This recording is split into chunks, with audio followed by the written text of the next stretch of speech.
goddamn, this is like a super boring conversation, but it's like that's where we're at now. It's like this is what the beer in the chat's come to. So how about that laundry? You know what I mean? Like, I feel like it's like just it's second down from talking about the weather. So let's get it started. Welcome to Pint Party, a podcast designed to turn a beer and a chat into a tax write-off. I'm your host, John McLeish. I should really start to take a breath before I do that. Oh my God, I ran out of breath halfway through that. Don't get dizzy now. Oh, I'm your host, John McLeish, and joining me this week, there we go, I got to remember to breathe, is Lachlan Beasley and Ricki. Fuck! Fuck! I did it! I almost did it a couple weeks ago and I stopped. Fuck! This is what we've come to. Isolation started to affect everybody. All of our brains are now broken a little bit. I mean, you managed to take the laundry and the weather in that opening segment and join it together. I did, and just make it just a hell of an opener. That's the big event in my life right now. It's fucking cold and it's raining and my laundry's wet. I can't do my laundry. I fucking know. Like, I'm still going to work, and like I have to take public transport an hour and a half each way. Yeah. And the last couple of days have not been fun. And I had to work yesterday, which was a Saturday, at my new job, and I hadn't done that yet, and didn't really think at the time, the public transport's probably a little bit on a different timetable than it is during the week. So at one of my stops, because I take a tram, a train, and a bus. I take all forms of public transport to get to my job. Oh, fuck. At one of the changeovers, instead of it being a 5-minute connection from one to the other, it was a 25-minute connection from one to the other. Lovely. Ooh, so I was out. It was 7:30 in the morning, about maybe 8 degrees, with just a light continual mist of rain. Yeah, it was about that. And no real proper undercover area except for like one bus shelter. Oof. Not fun. Not enjoyable. No. Not a great way to start your day. No, certainly not. Oh my God. So, and then like knocking off last night, pissing down where I'm working now. And just once again, under the bus shelter, waiting an extra, I think it was 10 minutes on top of what I usually wait to get back into the city. And I'm just like in the bus shelter, huddled under the one bit. Because like the worst thing about Melbourne bus shelters, and this probably goes for bus shelters everywhere, is the fact that the way that they angle them, or like the roofs are angled and there's like a gap between the roof and like the side partition. If the rain's at a certain angle, it ain't doing shit. Yeah. Like the bus shelter is providing no help, because if it's coming under that roof angle, you're getting wet. Yep. There's no two ways about it. And goddamn, I'm just standing there in like the one corner of the bus shelter that isn't getting fucking drenched with rain, shivering my ass off, just being. I'm like, listen, I'm a very warm person. I run hot all the time. So usually, winter, whatever, I might graduate up to pants, but I'm still rocking a shirt. The jacket doesn't really come out that often. I was fucking cold last night. Oh yeah. It was so cold, and I was wet as well. Nothing was good. Like it was terrible. So yeah, it's not been fun. Typical Melbourne, we always just skip autumn and go straight to winter.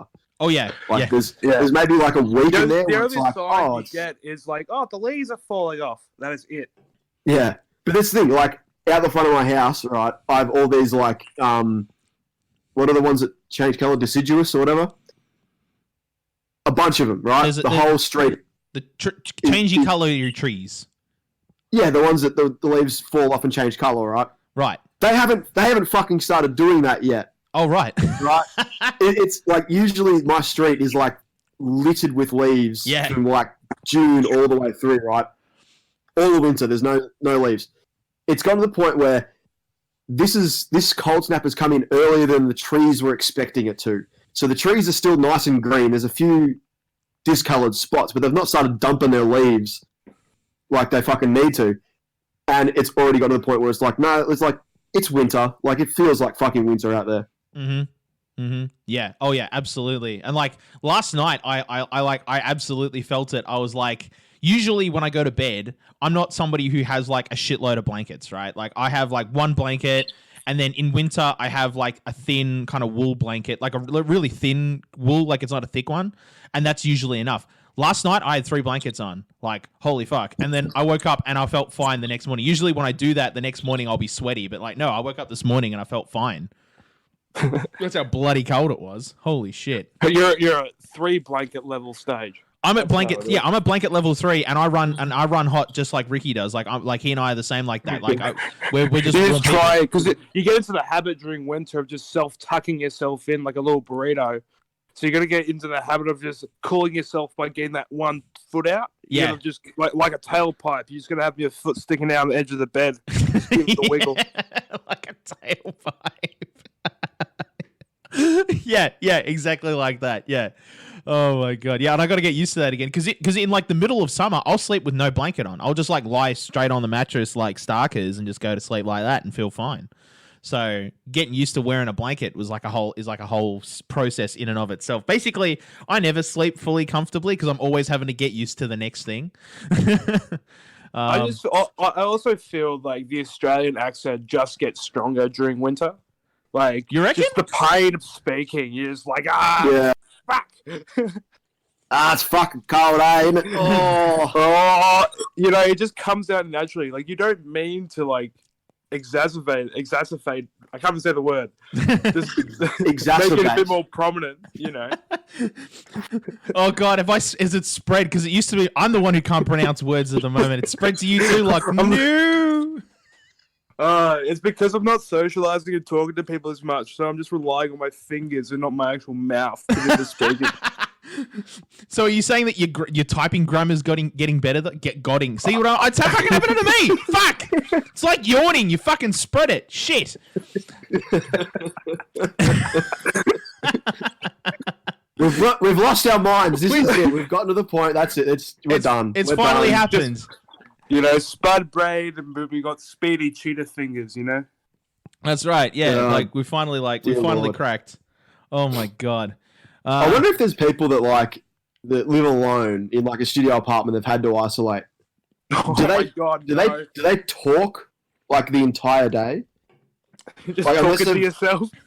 Well, yeah. There'll be times where I'll like wake up, and if I don't interact with anyone until say like midday or 1 o'clock, I'll get to the point my brain will realize you haven't talked yet today, and then I'll just. When I realize that, I'll just say something to myself just to be like, okay, I can talk, and my voice doesn't sound stupid or whatever. Like, yep, I imagine. Yeah. Well, otherwise you have the risk of your voice breaking the first time you actually have to communicate with someone. Yeah, I've done that before. Where like I've woken up, done everything I need to do, and then like gone out for lunch to like a Subway or Macca's or whatever, and that first thing I say. It's like fucking Italian herb and cheese or some shit like that. It was like, oh my god, my voice. I used it yesterday. I literally did that this morning because I got up really early to do some work, but I thought I'd go get a coffee first. So like literally the first thing I did was just put trackies, like hoodie runners on, and I walked around the corner, and I had to just convey my order to this barista. Just took longer than I thought it would. Like usually it would take like 3 seconds. This took like 10 seconds for me to explain that I just wanted a strong latte to go. I feel like if it takes 10 seconds to say that, like at that point the barista should be able to just like put their hand up and say, "It's okay. I know you need a coffee right now. I get you. I got you, fan. You've got dumb brain right now. Yeah. Don't worry, I'll fix it. I'm a trained professional. Like I deal with people like you all the time. I'll give you 3 shots. You seem like you need the extra dose." Yeah. That's right. Yeah. All right. Well, let's talk about something more interesting. Like Hickeys. More interesting than that? I don't know if you can top that, John. Oh well, I don't know. I mean, well, Hickeys involves like 2 people, getting it on like Barry White intended. So, actually, anything with 2 people touching right now is somewhat erotic to me. Yeah. They're holding hands. Oh my god. I know, right? Like when that's the moment you realize that like the Beatles' "I Just Want to Hold Your Hand" is incredibly pornographic. Look, I was saying this the other day. The minute that I can fucking like bro hug one of the boys, I'm gonna be so happy. There's gonna be a lot of face touching. Mate, it's gonna be stubble on stubble. Another breakout. Honestly, the amount of touching we're gonna do to make up for lost time is gonna just cause another breakout of fucking COVID. Make sure you got your Denim. That's all I'm saying. Don't know your face. Yeah. Oh yeah. So this is a topic that Lochie, you sent me. You were just like, hey, let's talk about this. Hickeys. Dude, I don't even know how this idea even came to my head. I was just sitting there one day. I'm like, oh, because that's what I'm curious about. Like, because you were like, is it a fashion statement or a faux pas? I mean, those are the words I translated it into, but that's like basically what you were saying is like, can Hickeys be a fashion statement? And it's interesting because it feels like I did all of like 40 seconds of research on it. So, you know, as you can tell, I'm extremely well versed on the topic. According to American television, it's not. But really? Yeah, but like, but according to the French, it's like, fuck yeah, like let it fly because it means you got some. But the Americans are like, oh no, don't do that. So I think where we are in Australia, I think it's still more heavily leaning towards shame. Like I do feel like the Game of Thrones woman is just gonna jump out and start yelling shame at me. Do you reckon that's her job? Like she's not an actress. That's just like you ring her up in the phone book. That's one of her side hustles, you know? Yeah, she just goes around and shames people for Hickeys. Dial 1-800 shame lady. Yeah. Get her to come to your place. Yeah. I think it's a very contextual thing with the Hickey because I remember high school. If you go on, the mission was A, hiding it from your parents, but then B, making sure that everyone else saw it. Yeah. So, like, if you were with your friends, you were just kind of like, you'd, like, scratch your neck and, like, pull your shirt collar down or something and just like, oh, he's got a Hickey, you got some last night. But with your folks, obviously, not so much. But now I think, like, once I got to that, like, uni, post-uni sort of world where you're in your 20s, it's kind of gotten back to the point of, like, really? Is that, like... Oh, yeah, I feel like not as much. Yeah.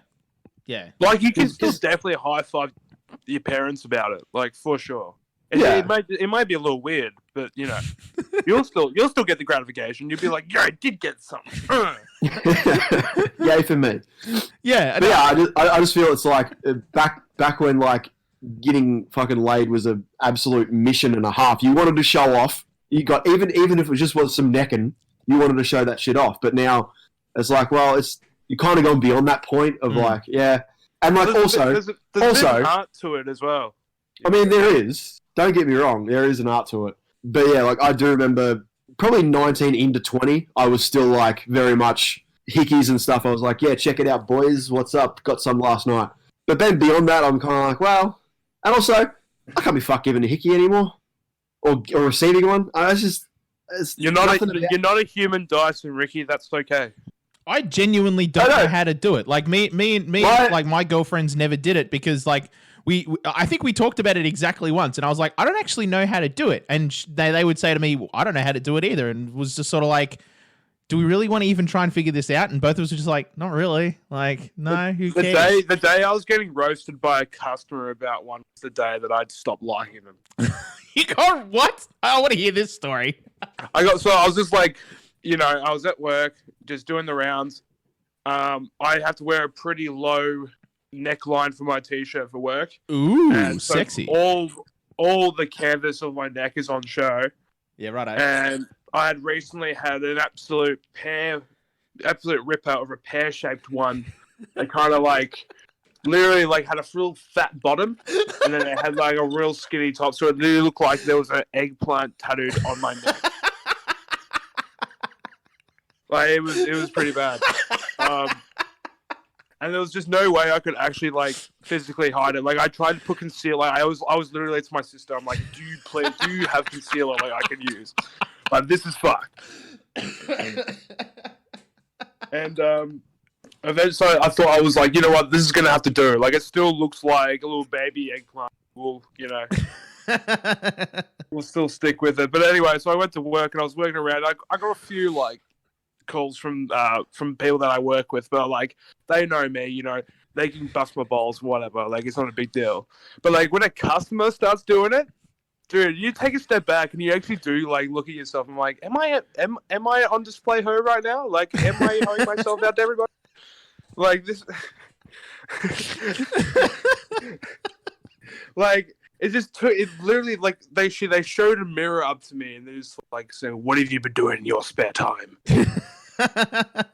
And having fun is the answer. Yeah, I absolutely no, damn right. It's no, I'm just like I'm now like I can't like not imagine you. I've got the mental picture of you with an eggplant emoji tattoo on your neck. Sickest gangster going round. Yeah, I was just like, oh my god! Instead of singing Gucci Gang, you're singing Ho Gang, and I was just like, oh okay. Oh my god! Go home, Tekashi 6ix9ine. You're messing with Beaz the Eggplant. Yeah. I suppose that brings up though, like in terms of like a fashion thing, it does bring up like I suppose the second part of the equation is like whether or not you think Hickeys are a fashion statement really comes down to your opinion on. I think it all comes down to like anything that someone can wear and they wear it with confidence, I reckon makes it a fashion statement for sure. Like, but like whether just watching the Dennis Rod the Michael Jordan series on Netflix, Ricki will know what I'm talking about. Yeah. Yep.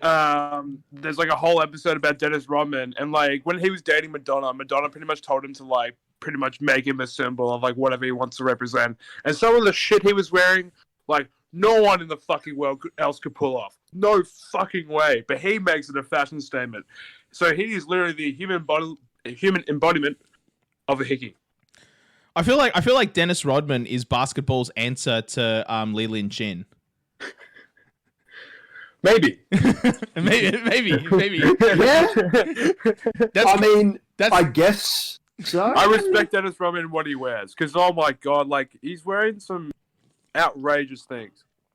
Like some things even Elton John would be like, well, that's a big gaudy, you know?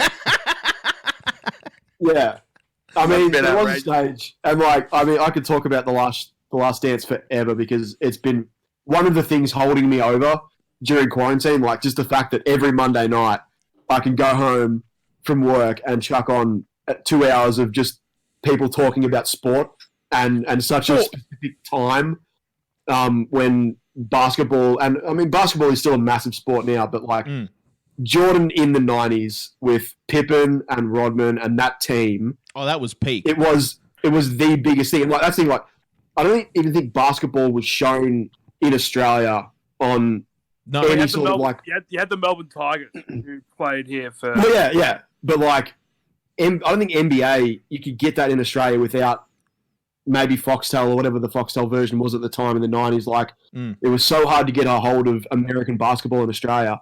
And yet, I remember kids with Jordan jerseys, with Pippen jerseys, with Rodman jerseys. Like, Space Jam was huge because it had Jordan in it. Yeah. Like, well, there's nothing, I think, even like LeBron now, like, and this is the conversation everyone has, is the best of all time, is it LeBron or is it Jordan?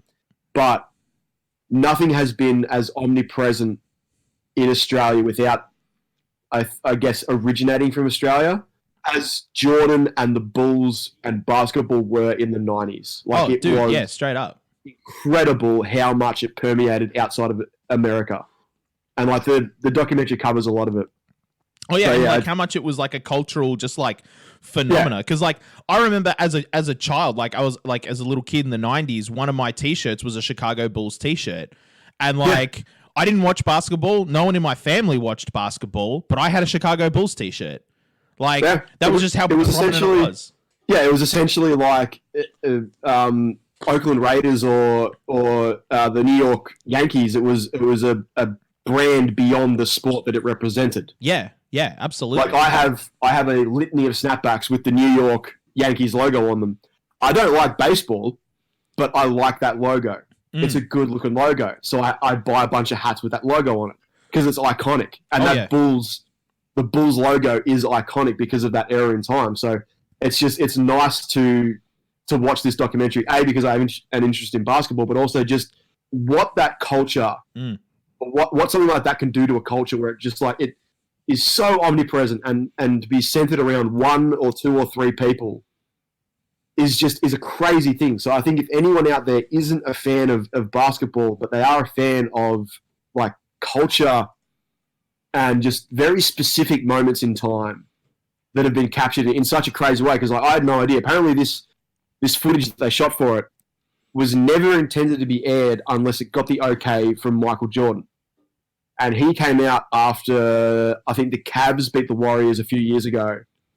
and he said, "Okay, it's time for this documentary to come out." So they filmed all the follow-up talking head stuff in the preceding years, and it's finally all been put together in a documentary. But he basically, I think this is him like kind of wanting to remind the world that he's better than LeBron, because everyone was like, "Oh, after the Cavs won the championship, like I think that was LeBron's."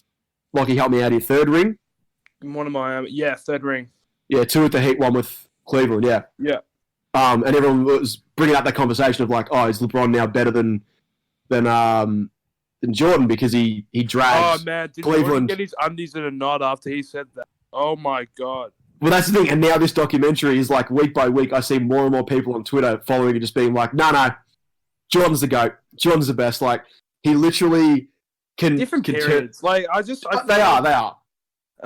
You can't judge between the two periods at all. Like for one, the standard of basketball has improved dramatically since then. The rules have changed. They have. Just like the whole general flow of the game has changed. Gameplay has changed. Like people understand that my thing with that argument is one, more efficient for the game, and also it keeps your players more safe. So why would you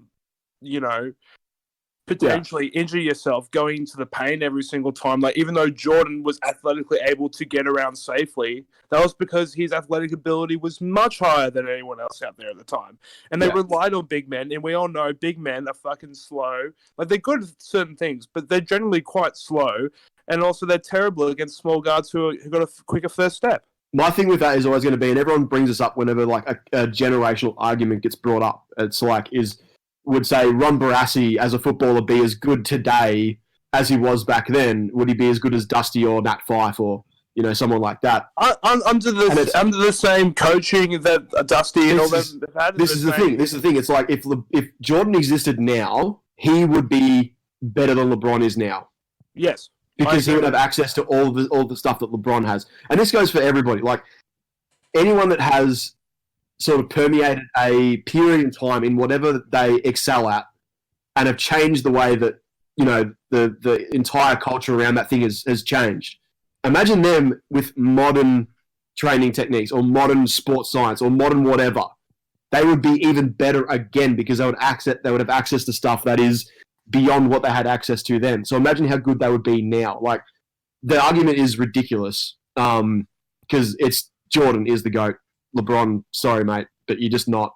But bringing him into an era where he would have the same access to the same stuff that LeBron and this generation of basketballers has, and this goes for any sport, it would take them to another level beyond what they got to at the time. Because it doesn't come down to, and the documentary is starting to show this, it's like talent is one thing, but the drive and the want is the thing that really takes you over the top. And that's what really puts in perspective, especially when you look at like Scottie Pippen, who was the most underpaid player. Yeah. Like Chicago Bulls stole him for like essentially his entire career. Like they got him for 8 seasons and they paid him, what was it, like 10 mil? Yeah, it was like 1.2 a season or something like that. Oh my god. Yeah. Luckily he has like social clout now, and like he's able to make money wherever he is because he's fucking Scottie Pippen. Well, then he got a massive contract from, where'd he go after that? The Clippers, whatever his next contract. I literally watched it the other day, and I can't remember. Yeah, he went somewhere else, and he got a massive contract after he left the Bulls. But he made his money there. He's fine. He's doing all right. Yeah. But yeah, no, you're right. He got kind of shafted there for a bit. But yeah. Anyway, going back to my original point, Rodman in that stage was like, you take Pippen and Jordan, the Bulls as a whole.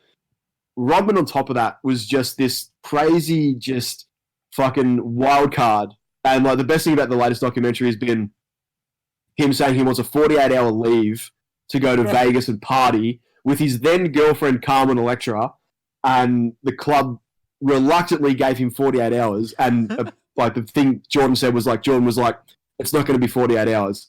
And like the documentary shifts to like 75 or 80 hours later, and Rodman still hasn't shown back up. And Jordan had to go to Vegas, go to his hotel room. Carmen Electra freaked out and hid under the covers. And he basically dragged Rodman back from Vegas to go play basketball. Like, he was the most wild of wild cards. And yeah, he's a Very interesting character. Which is the Very reason why interesting. I don't think a player like Dennis Rodman could exist these days. No, you couldn't have it. There would be no fucking way because like no one would stand for it. They'd be like, "You're costing way too much money, like way too much bad image, negative publicity, all that kind of stuff." Exactly. No one really exists like that anymore. I think in sport or in like any sort of genre in general, like rock stars aren't quite the same, movie stars aren't quite the same anymore. It's all very very polished. It's moved away from that real bad boy kind of like you want to market that person and relate to that person and have that person at the forefront. Whereas now it's like, no, we like the clean cut guys who do Make-A-Wish and all that sort of like it's a very like everything is marketed in a way that you can't do that anymore, which is kind of a shame because you miss out on characters like that who are just bigger and better than or bigger and more above they're recognized for more than just what they do.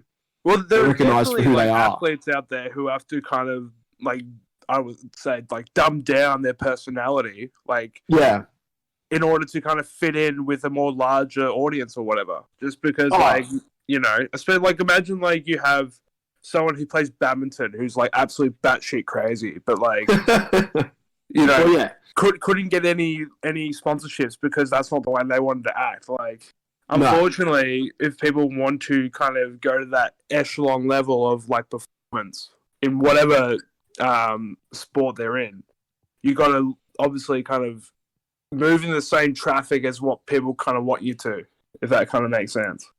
Yeah. I think the last bastion of that is the UFC, and even that is starting to become a lot more sanitized. Yeah, you can tell with them recently partnering up or whatever you want to call it between them and ESPN. Yeah. Like everything's kind of starting to congregate into a certain kind of. It's almost like a full industry now. Like it's a fight industry, and everything's kind of connected. And they realize that they can only survive if they all kind of interwork together. Yeah, I think the big thing for me was when they were still partnered up with Fox, and it was they didn't allow swearing in the post-fight stuff, but they still got away with it kind of. I haven't seen any of that on ESPN as of yet, and also when they had the partnership with Fox. And this is a very stark contrast. Conor showing up for any event would show up on his time when he felt like it. He comes back, his first fight under the new ESPN partnership, shows up to all the press conferences, all the weigh-ins, perfectly on time, and not an issue. I wonder if he gets paid per commission per appearance he makes or something like that. If he gets paid, if he shows up on time, he gets paid like an extra $50,000 or something.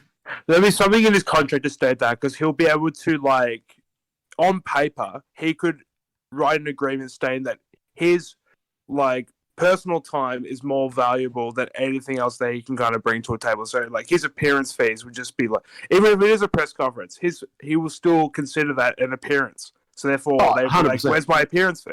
Yeah, I think brand is Conor. Like, he's not like Henry Cejudo, who is a fighter for the UFC. This is fucking Conor McGregor. Like, yeah, and he does feel like the last bastion of this whole like sort of personality-driven sports star. Like him showing up in all the suits and stuff. Like he was one of the first to do that and the first to really popularize it. And now everyone does it. Or him showing up in that bloody long-ass mink coat, the big white one. Yeah, the Gucci one, yeah. The Gucci mink coat, yeah. Like that, he can get away with that, but anyone that does that now is just going to be like, oh, they're copying Conor. So it even feels like he might be the last sort of... I think you can kind of say that that's kind of like, I don't know if you can say it's similar, but it's like when the Australian swimming Olympic team was like the first team to rock up with their special suits. Oh, true. And like everyone else was standing there in their Speedos. And he's Australia with his whiz-bang technology savvy suits. Wait, you mean like that make you glide in the water thought, like a dolphin? Yeah, the full body one? Yeah, the full body suit. Yeah. God, do you have any idea how hard it is to find a picture of that, by the way? Because, like like I talked about Kathy Freeman's. Remember her suit from Sydney 2000 Olympics? Oh yeah, that's probably Yeah. why I just got the connection. But her fucking Buck Rogers in the 25th century suit, and like Yeah. I remember that Ian Thorpe had one, and I remember it caused a huge controversy because they were like, oh my god, like is this taking away the human element of the sport or some shit? I was like, okay, you're swimming in an artificial pool like with chlorinated water. Like I mean, what's a suit at that point? But like yeah, they all freaked out about it. But finding pictures of that suit is really fucking hard. Like trying to find a good picture of it. Oh my god, like. Yeah, I don't know what happened to that. They just scrubbed them from the internet. But like, I think they were really quite controversial. Like, yeah. I think the last time I saw them was like Hamish and Andy did a segment lining up for I forget which Olympic Games it was, but it was when Matt Corden was really popular. And they did like a segment where like they would do like fair and reasonable challenges. So like they challenged Matt Corden to a swim race for 400 meters. And it would be like Andy did 200 meters, and then Hamish would do 100 meters, and Andy would do the last 100 meters. But like they were allowed to use, so Mac was just wearing his speedos, and they were wearing the special suits. Oh right, okay. And Hamish was wearing fins. Oh my god! Did he still? I'm pretty sure Andy. I'm pretty sure they just beat him by a hair, but like Mac had like fully caught up to him. Yeah. Fuck. Yeah. I suppose that kind of does demonstrate the power of the suit, but also the power of like getting two people to do the race as well.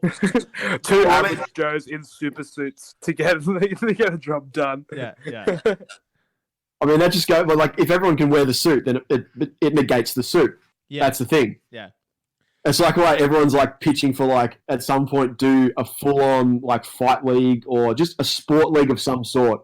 Where you're allowed to take steroids. Yeah, no, I agree. Like everyone, give them steroids. Everyone takes the steroids, so it's a fair and level playing field. That was watching like early 2000 cycling because like Lance Armstrong got popped, but then like the 5 or 6 guys after him got popped as well. Yeah.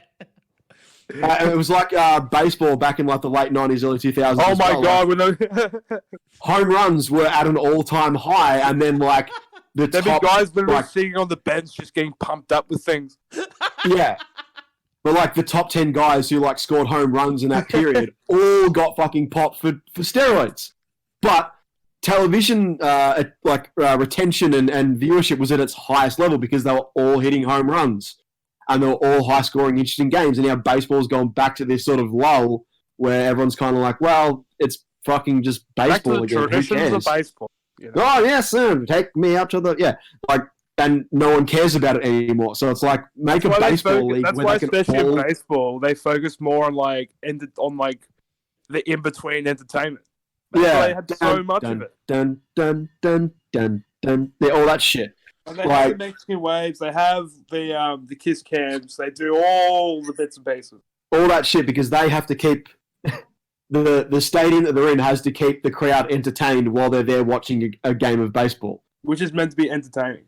Yeah, exactly. Which is just really weird to me. But, yeah, like, if we had just a full-on sports league, or like the Steroid Olympics, where you have the Olympics, but everyone's on the gear.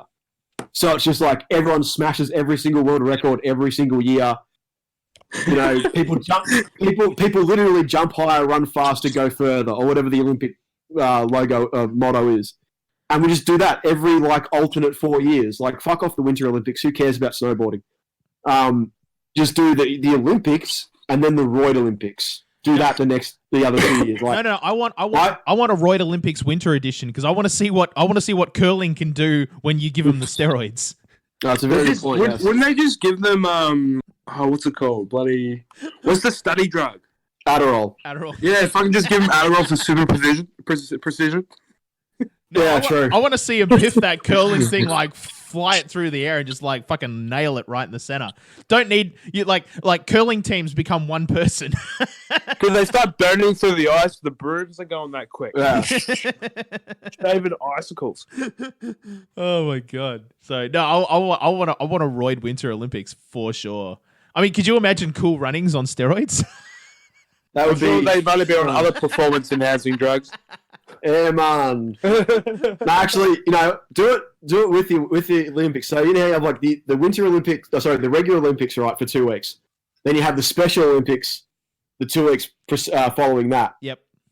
And then the 2 weeks after that, you do the really Special Olympics. Yeah. Where they're just, everyone is like huge and roided out and like peak physical performance. And like, you just get Bruce McAvaney just like, oh, that was special all the time. Like, I want to see the mountain like just come out of Norway and just start like doing shot put or something. Yeah, like shit like that. Like I would be fully okay. And like that's the thing. This year we have had a cancelled Olympics. I don't care, like in the slightest, dude. It's been very little taken like for media at all. Like no one's talking about it.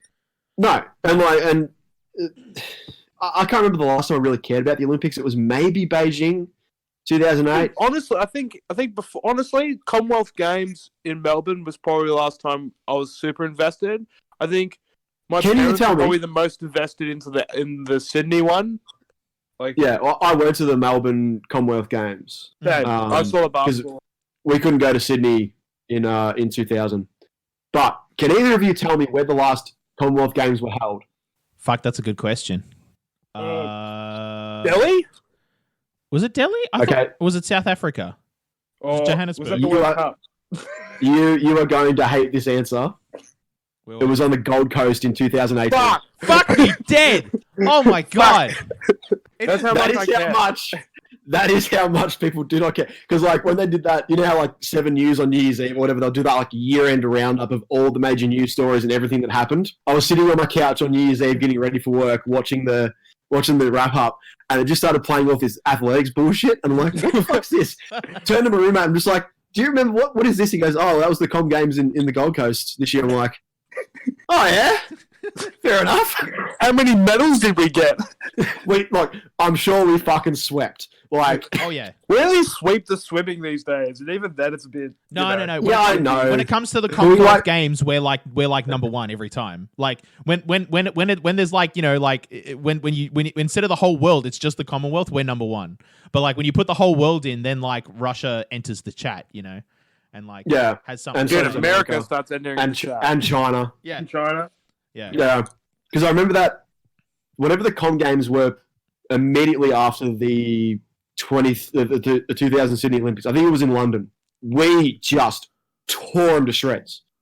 Every other country had no hope because at that time we were the best in the world at swimming, at cycling, at general athletics, surely. I think like compared to those other countries, because I think like Jamaica and that they're part of the Commonwealth, so they won majority of your sort of short form events, but then like the long form stuff, there aren't many like African countries that do the Com Games. No, there's a few actually. There is a few, but like I think the big ones like Kenya and that, I don't think are part of the Commonwealth anymore. No. At the time so they're not, but they still participate in the Commonwealth Games. Oh, okay. They might have swept all the long form stuff. Yeah, to participate. And I can't remember the name. I can't remember which country it was, but I know that there's a one of the countries on the African continent, like technically was never a part of the Commonwealth, but for the purposes of the Commonwealth Games, they are a part of the Commonwealth. They like joined. They were like, hey, can we play too? And the whole Commonwealth was like, yeah, fuck. We like sports. Yeah, we like sports. Yeah. And the whole Commonwealth was just like, fuck it, all right. They still let India compete in the Commonwealth Games. Well, India's a part of the Commonwealth. Sure, they have their strengths. No, they do. They got a large enough population to pick from, Well, I remember there was a Com Games. I think it was like the 98 Com Games. I can't remember where it was held, but they had cricket in the Com Games because most of the countries that play cricket in the world are Commonwealth countries. Yeah. And they're all kind of associated with cricket because they're all like usually British settled countries or something. Yeah, exactly. That's why when you look at like who plays cricket, it's mostly, I think it is all actually Commonwealth-based countries.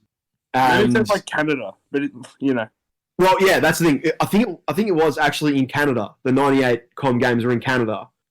And we went there and played, and we won. I think it was us in India or us in South Africa in the final, because at the time they were the best cricket teams, I think, going. But yeah, we swept. We swept everything that year, I'm pretty sure. No, the 1998 Commonwealth Games was in Kuala Lumpur in Malaysia. Oh, really? Yeah. Oh, shit. There you go. Wow. And the 2004 Olympics, by the way, that wasn't London. That was Athens. There you go, viewers. Don't listen to anything we say. The 2002 Com Games. Oh, the Commonwealth. The The Commonwealth Games following the Olympics. Let's see. Commonwealth Games was in Manchester. Yeah. Oh, yeah, England, London. Yeah, that's. I mean, Manchester is like London adjacent, so like, yeah. Yeah. Well, hang on. Can you look up the medal tally? Who won and by how much? Okay, hang on. So I'll just bring up the Wikipedia article for it. 2002 Commonwealth Games. I love how we're talking about a Commonwealth game that happened 22 years ago. Okay, here we go. All right, so I've got the medal table up right now. So all right, who wants to list out the top 3 countries? In fact, yeah, I'll give you top 3. So you give me the top 3 countries. Australia, England, and I'll go India. Okay, so Australia, England, India. Okay, Lochie? Yeah. I'll go Australia, New Zealand. Ooh. And I'll say, let's go India. Fucking hell, yous are fucking close as shit. Technically, Ricki won it because he picked 1 and 2. So it goes in from what first... but I'll tell you the top 5 because you fucking nailed it all. The top 5 countries from 1 to 5 was Australia, England, Canada, India, New Zealand. But I was going to say Canada too. We forgot about Canada. Yeah. I was going to be like, surely they're not good at everything. But you absolutely picked the top 5. Like, you absolutely did. Like, holy shit. And the reason why Ricki wins it is because you got 2 of them in the correct order. So yeah, I do remember like vaguely watching that and remembering that England really wanted to beat us because I think at the time we had taken the Ashes back off them. They lost to us in the medal count at Sydney, and all they wanted to do was beat us on their home soil. And we went there. Like I said, we had the best swimmers in the world at the time. We had the best cyclists in the world at the time. I think triathlon we won as well. Like we won, and like athletics were probably a bit better than England at athletics. So we went over there and just rubbed it in their faces a little bit more, which is always nice to do. Damn, I'm just looking at the rest of the medal tally just to see all the countries that are like in it, and like it's most of the African continent is in the Commonwealth Games. Really? Yeah, just by the look of things, yeah. Because just listen off the ones that I know. You've got just seeing them here. You got Nigeria, Kenya, Zambia, Zimbabwe, Namibia, Tanzania. I think Guyana is in the African continent. Yeah, it's African. Saint Kitts and Nevis. Oh no, wait, no. Sorry, I think that's one of the islands off of in the Caribbean. Botswana, Uganda, Ghana. And I think that's it. Yeah, and then there's also like a shitload of like Caribbean joints. Yeah, like Trinidad and Tobago, Barbados, places like that. Barbados. Yeah, Barbados. Yeah. No, I've learned something today. I had no idea that a lot of African countries are still part of the Commonwealth. Well, no, so a lot of them never were. They just joined the Commonwealth Games. They were just like, "Can we play too?" And we were all just like, "Yeah, sure. Like, let's have more people to play." Like, yeah. Fair enough. So they're technically not. We just let them in for the purposes of sport. Oh, there you go. And they're all G about it. I suppose it would be boring if every 4 years England, New Zealand, Australia, Canada, and India got together and just beat each other at sport. But that's the Tri Nations Cup. We do that in rugby. I mean, yeah. And dude, like we do just watch like a series of rugby where literally only I know. Wales and Queensland play. Yeah, there's that in the state of origin. And yet there are literally Melburnians are like, I can't believe Burgundy's winning. Yeah, I know. Hey, bro, you live in Victoria. As long as New Zealand, sorry, not New Zealand. As long as New South Wales lose every year, I'm happy. Yeah, no, I'm Team Queensland with first state of origin, just because like my dislike of Sydney is So A, I hate Sydney, and B, I've got family from Queensland, so. We're on both counts, but yeah, fuck Sydney. I mean, so we can't be biased. I think we are a Melbourne-based podcast. No, absolutely not. I know. Sydney's a nice town. It's a very nice. Oh my god, you're not going to the beach right now. Stay inside. You have very well thought out roads and a CBD that isn't confusing, and you have weird lockout laws. Actually, the most ironic thing is right before the lockdown happened, they were lifting the lockout laws bit by bit.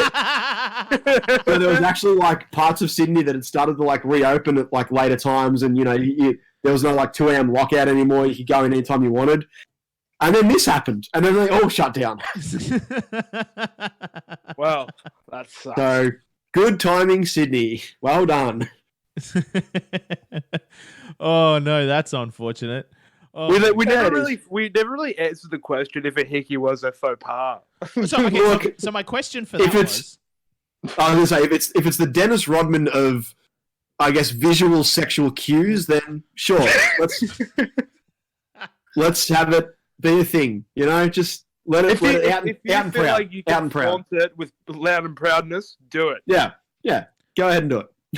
But see, the question is then, like, how do you feel about turtlenecks? Because I feel like Dave would be someone who would wear a hickey loud and proud, but he also loves a good turtleneck. So how do you? He does. How do you balance the two out? Honestly, if we're using Dave as the example, and I love bashing on Dave on the podcast, it's always fun. Yeah. He will literally tell you that he's got a hickey. Exactly. Then he'll want to tell you the story how he got the hickey, and then he wants you to ask why he's wearing the turtleneck. Just to give himself. He doesn't want to just show up with the hickey exposed. He wants to show up for him, John. That's too easy for him. Exactly. He wants to be wearing like a scarf or something obviously obscuring his neck, and then being like, "Hey, Dave, why are you wearing that fucking turtleneck like a dickhead?" Yeah. All right. No. But yeah, you're right. Okay. So no, you're right. So like, yeah, David do it to be subtle. Like he'd wear the turtleneck for the subtlety and like to invite you into the story. Yeah. Yes. Exactly. You know, but for normal people wearing turtlenecks, yeah, like they could be, or they could just be wanting to keep their neck warm. These days, turtlenecks are kind of seen as a fashion, statement that is okay. It's come back around. The turtleneck. We're heading into the 80s, John. Just keep an eye out for a lot of neon, because I feel like it's coming. Mate, leg warmers in regular day-to-day wear. I can't wait. I've been looking forward to it now for a while. You're talking to a guy who's been listening to synthwave for years. Like that's like I'm kind of sad because we just exited the 70s. Even though I'll still wear denim jackets forever. Like we're out of the Daisy Dukes phase. The denim jacket is timeless. Thank you. There is you can't beat that. Like. Just so the leather jacket. The leather jacket is kind of a timeless look, but honestly, the denim jacket has been around for ages, and like it has had different variations, different styles put on it. But the classic, like stonewashed blue leather denim jacket, is fucking timeless. Yeah, oh, absolutely. Like, I mean, and also like I grew up. I mean, my mother was a country music fan, so for me, like denim jackets are just a way of life. I love how in the 80s the metal community co-opted the denim jacket and then like started putting patches of all their favorite bands all over it. It's iconic look. Absolutely iconic. One of the best versions of the denim jacket you'll ever get is the one covered in metal band logos. I feel like you got to earn it though. You can't just buy one off the rack. Like you got to get the jacket, you got to get the patches, you got to do it yourself. Honestly, there's no real jackets. Like trust me, I've been looking for a Grateful Dead back patch for the past 12 months now. And like hard to find. They are non-existent. Like I literally have to find like some roadie nomad who's just been touring for years now and hasn't realized what year it is because of all the acid, and he's just got a trunk load of Grateful Dead back patches. That is the only way I'm going to get one at this point. Or you got to do it old school, man. Get a Grateful Dead shirt, cut it out, and then stick it on. Yeah, you got to sew that. Like Grateful Dead shirts are around. Like you can get them. Yeah. But it's actually have, like cigarette burns. Like all the ones I've found, I've literally had like all cigarette burns and stuff. I'm just like, fuck. Those weren't cigarettes, mate. Yeah. Well, it was as my guy from Schoolies instructor would say, a beach cigarette. Wait, you had an instructor for Schoolies? Well, like the guy that like ran the hostel. Oh, okay, right. Beach cigarette. He'd be like, "You have a lovely beach cigarette there." That has got to be one of the best euphemisms for a joint I've ever heard. A beach cigarette. Is that because hippies live on beaches, or like what is the? I think essentially when he was like, "Don't smoke that here." That's smoke it at the beach. That's at the beach. Actually, yeah, we got where we stayed at school is we got kicked out of the caravan park because it was like part of the caravan park was put aside, like the units and stuff because we went to Torquay and there's not much accommodation in Torquay. So like half of it got put aside for schoolies and the other half was just still for general public. And we were making that much noise because we like ran into a bunch of other people from schoolies there. We like hung out with them every night. That the owner would come down to our section every single night and tell us to fuck off to the beach till the sun came up. And we eventually co-opted about 4 or 5 trolleys from the local Woolworths and like got them all the way back to the caravan park without them realizing. And then we would literally like load up the shopping trolleys and just walk down to the beach every night, just load it up with like booze and shit and just sit there, chill out. And then like, as it was starting to get light, we'd be like, all right, let's go back and go to bed. Yeah, he was, I don't think that compromises can even exist on schoolies. Well, yeah, like he didn't kick us out. He was just like, just fuck off for a few hours. Fair enough. I just really liked this concept that like as like a thing in your school, Lochie, that you had like a teacher specific for schoolies. It's like, all right, kids, today I'm going to teach you how to take acid like a champion. No, it wasn't like that. It was like the guy that ran. He was literally just like this British dude, a backpacker who was like running the events for the hostel I was staying at for schoolies. Yeah. Right. So like, hang on. At the time, how old do you reckon he was? Like 26. Maybe 27? Yeah. If you thought he was 26 when you were 18, he was actually probably like 22 or 23. Dude, I reckon he was older. I reckon it was just because of the Byron Bay weather had just kept him young. You reckon? Well, dude, I'm just thinking about it now. I'm just like that dude was probably like 30, 31, maybe. Like, I mean, maybe. The dude was bald. It's hard to gauge. Oh, okay, right. Yeah, okay, that makes it a lot harder. Like, flowing hair gives you some indication about age. If he's bald, you got less things to work with, less signifiers. That's a good point. Also, if he was from Byron Bay and he wasn't calling it a Nimbin cigarette, is he really from Byron Bay? No, he was British, so like. Yeah, I know, but he'd probably been there for a while. He'd probably heard of Nimbin. Yeah, no, he would have for sure. Yeah, he probably took the Happy Bus out to Nimbin for a day trip. Don't eat the snacks on the Happy Bus. Don't eat the snacks on the Happy Bus. Don't eat anything when you get to Nimbin either. Just go there, look around, get back on the Happy Bus, and get back to Byron. Like, they joke that, like, people jump out of bushes to try to sell you weed. But it actually happens. Yeah. My parents have, like, a really funny Nimbin story. They used to go to Byron Bay every year before me and my brother came along for a holiday. And one time, they were like, all right, we'll go to Nimbin, we'll check it out, we'll see what it's like. Anyway, so they're out in Nimbin, and Mum goes to the local bakery to grab something for lunch, and Dad's just hanging outside the bakery. And this guy comes up to him and asks him for drugs. And my old man's obviously like, no, I don't have any. But apparently he was very offended by this. So when Mum comes out, fucking Dad just turns to her and goes, do I look like a drug dealer to you? And of course, Mum has no context, so she's very confused. And she's like, what? And she goes, that guy just came up and asked me for drugs. And then I think Mum had to like sit him down and explain him what Nimbin was and where he actually was. I don't think he was quite aware of like Nimbin's reputation at the time. It just happens. Like, I was down in Ringwood yesterday because some guys was like, you want any ice? No, man, I don't have any ice. It just happens. That's because you're in fucking Ringwood, mate. Oi, it's a beautiful suburb with lots of greenery.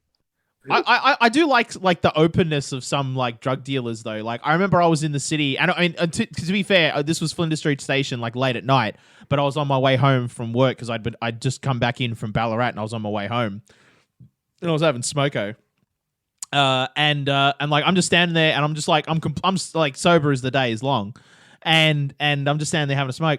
And this guy just straight up just walks up to every single person standing there and just goes, "Would you like to buy some drugs?" And everyone along went, "Nope." And then, "Would you like to buy some drugs?" I was like, "No, I'm good." And then, like, it was just like that, just straight up, just walked along every single person. And at first I thought it was a joke. When you say that, that just reminds me from Rick and Morty, where it's like that dude is like, "You want to develop an app?" It's like that. Yeah, it was like that. It's like, "Do you want to buy some drugs?" It was like really like positive and open and just like, and I'm like, there's a police station literally like 20 meters away, like, and you're just out in the open, like, let's buy some drugs. Like, all right. Oh my God. But I think with that, we'll leave it there for today. So I want to thank my guests for joining me today. Ricki Needs and Lachlan Beasley. Thank you. Yippee. I got it right that time. Yes. It was fun talking about sport for a little bit. I just appreciated that. Well, you needed that. There's a little CPR to the system. Mate, I miss sports so much. It's coming back soon. Apparently, the NRL's getting started. The New Zealand Warriors are coming over. And we don't have to watch that. We got UFC coming. Ricki. I know. Next week there's going to be okay. Don't fucking jinx it and don't say it's definitely going to happen. Let's just go with a maybe. Dude, he got an island.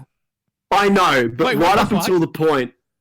Oh yeah, did you not hear about this, John? No, catch me up on this real quick. Okay, go.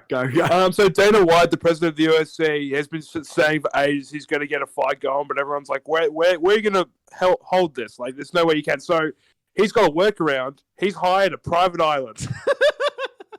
And he's spent the last 2 weeks building all the training facilities and stuff, and they're gonna have like the I don't know if it's outside or if it's indoors. I don't know what the jam is, but essentially they're gonna have like the octagon on the beachfront, and they're like flying out all the fighters to this thing. Donald Cerrone's come out and said he wants to fight 3 times in the week. All this crazy stuff's happening. Is it being promoted by Instagram models and Jay-Z? No, it's no fire festival, I'll tell you. Well, it sounds like a firefight. Well, it does sound a little bit fire festival dodginess. So. Let's just get through the first weekend of fights, and then look, we'll judge it after that. But yeah, apparently you can't. It'd be funny if it was literally just them fighting in like a bamboo hut, and I know. Dana White with a Steadicam just trying to get in between. But yeah, there's no quarantine laws on an island that you rented. It's so dodgy. There was rumors he actually bought the whole thing, but apparently he hasn't. Dude, he wouldn't be that silly. Like, that's a portfolio investment you can't move as a private island. True, but it's a private island. True, but what if rising sea levels? You won't have a private island in many years. That's a good point. Yeah, maybe just rent it. But yeah, that's how we're getting sport. Is people are renting private islands. So there's no there's no laws. Oh my god, that's the fucking. Because sport has to happen, John. Mate, fucking right, it does. That is like the most fucking cyberpunk thing that I've ever heard. Like, we're just rented an island and we're just gonna do it there. I'm honestly like one more basketball this week away from being like, just ship the Bucks and the Lakers out there and let's just have a championship game. Let's just do it. Just do it. Just give us a result. I don't like people telling me that, the Lakers have won, even though the Bucks have the better record. Shut up. Yeah. Makes me sad. Welcome to Sports Island. Fucking right, Sports Island. I wonder if it is just the Jerry Epstein Island just redone. Cut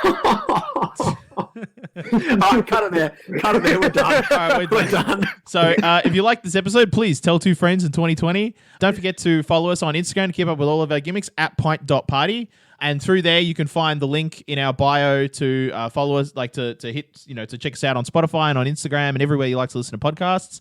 And please don't forget to hit subscribe. It really helps us out a lot, either on Spotify or on Apple Podcasts. Sorry, I keep saying iTunes. I got to get out of that habit.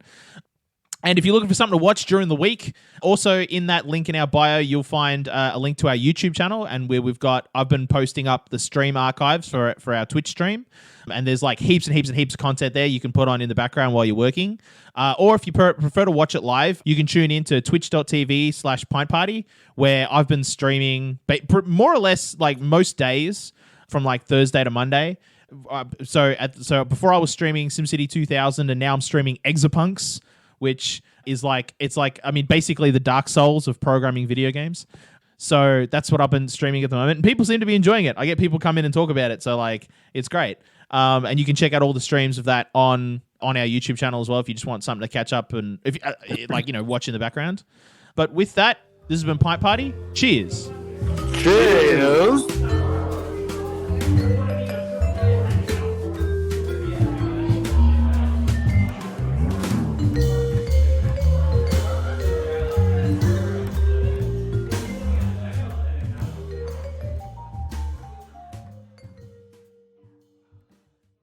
This podcast is part of the Heart Effect Podcast Network. For more of this and our other podcasts, head to hearteffectstudios.com.au.